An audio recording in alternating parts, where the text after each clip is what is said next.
In digital Marathi, जनतेच्या हक्काचं व्यासपीठ।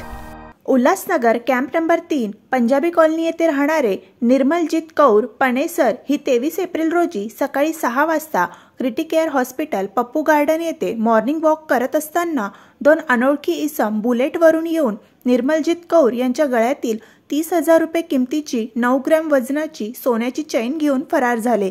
या प्रकरणी निर्मलजीत कौर यांनी मध्यवर्ती पोलीस ठाण्यात गुन्हा दाखल केला होता।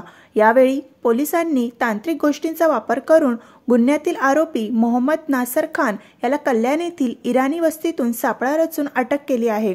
त्यानंतर आरोपीची चौकशी केली असता त्याने कबुली दिली की गुन्ह्यातील बुलेट ही देखील पुण्यातून चोरी केल्याचे निष्पन्न झाले आहे।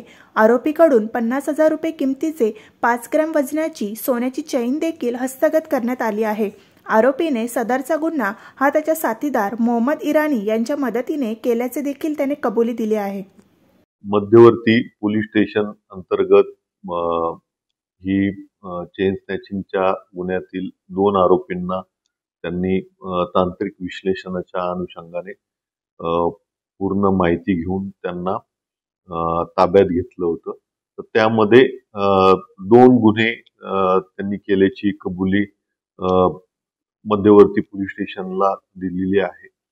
त्यामध्ये दोन्ही आरोपी जे आहेत ते एकाला कल्याण येथून ताब्यात घेतलेला आहे व दुसरा पुण्यातून त्याला ताब्यात घेतलं होतं। त्यामध्ये मध्यवर्ती पोलीस स्टेशनचे 2 चेन स्नॅचिंगचे गुन्हे ओपन झालेले आहेत। शिवाय गुन्ह्यात वापरलेले जे त्यांनी बुलेट होती त्या बुलेटची अधिक माहिती घेतली असता ती पुण्यातील वानवडी पोलीस स्टेशन अंतर्गत चोरीच्या गुन्ह्यामध्ये तिथं आहे। तिथून ती आपण इथं जप्त केली आणि शिवाय कडकपाडा पोलीस स्टेशन अंतर्गत एक मोक्याची गुन्ह्यामध्ये त्यातला एक आरोपी वॉन्टेड होता। तर त्यालाही आपण या गुन्ह्यामध्ये घेऊन कडकपाडा पोलीस स्टेशनला वर्ग करण्यात आलेला।